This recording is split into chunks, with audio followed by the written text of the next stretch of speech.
All right, let's unpack a puzzle that sits right at the heart of the tech world. What does it really take to build a successful startup? It turns out, a fascinating study suggests it all boils down to one massive matchmaking problem. Okay, so let's get right into it. At the core of pretty much every big tech venture, you've got these three groups.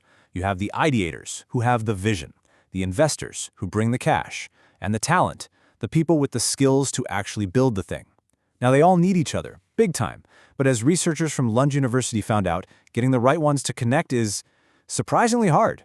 And this right here is a central problem for the entire startup ecosystem. It's this constant struggle to connect, and honestly, it can slow down real innovation to a crawl. So first up, you've got the ideators. These are the visionaries, right? The founders who look at the world, see a problem, and have this brilliant idea for how to fix it. Their whole mission is to take that concept and turn it into a real, breathing company that can actually grow. Then you have the investors. These are the people with the capital. It might be individual business angels writing a personal check, or it could be a big venture capital firm. But either way, they provide the fuel, the money, that lets these new ideas get off the ground and really start to scale up. And finally, of course, you have the talent. This is the human engine of the whole operation.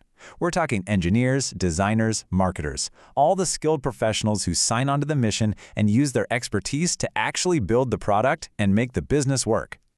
So, here's the bottom line. These three groups are completely dependent on one another. But the way they find each other? It's often messy, super inefficient, and way too dependent on luck or who you happen to know. There's no real system to it. So how in the world do you fix a problem like that? Well, you can't just start building something. First, you have to truly understand what everyone is going through. And to do that, the researchers turned to a really powerful tool. This thing is called the Value Proposition Canvas, and it's a brilliant framework that's really designed to stop companies from building stuff nobody actually wants. How? By forcing you to get almost obsessive about understanding your customer before you even think about the solution. Now, what's so cool about this approach is how it splits the problem in two. On one side, you basically become a detective. You map out what people are trying to get done, their jobs. You figure out their biggest frustrations, their pains, and you pinpoint what a huge win would look like for them, their gains. Then and only then do you flip over to the other side and start designing something that perfectly solves those pains and creates those gains. So using this exact method, the study went deep, interviewing all three groups to uncover their core frustrations and desires. And what they found? Well, it's incredibly revealing.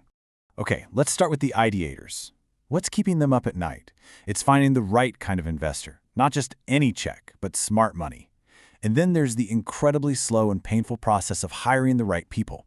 What they're dreaming of is a world where they can easily find the exact skills they need and tap into a great network for help and advice. Now, for investors, it's a totally different set of problems. They struggle with what they call deal flow, which is just a fancy way of saying they can't find enough high-quality startups to even look at. And when they do find one, their other huge pain point is not having enough solid information, which makes writing that massive check feel like a huge, risky gamble. And what about the talent? You know, the brilliant people who want to join these exciting companies?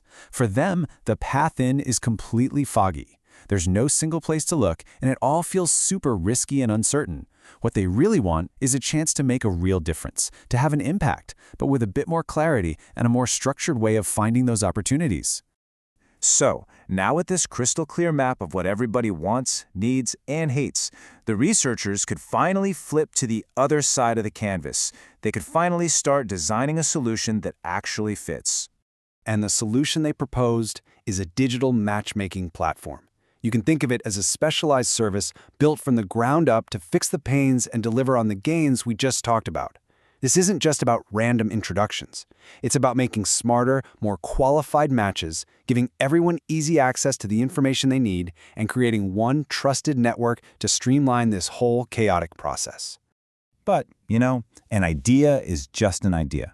The real question is, would anyone actually use it? Is this problem painful enough for people to actually sign up for something new? To find out, they had to put it to a real-world test. So they did what all the smart startups do. They ran an experiment with a minimum viable product, or an MVP. In this case, it was super simple, just a basic web page that explained what the service would do and had a sign up for updates button. It's a classic way to see if people are actually interested before you spend a ton of time and money building the whole thing. And the results from this little experiment were fascinating. The group that showed the most interest, by a pretty wide margin, was the talent. They're clearly the ones feeling the pain the most. The ideators were right behind them, also very interested. And interestingly, the investors showed the least initial interest, probably because many of them already rely on their own private exclusive networks.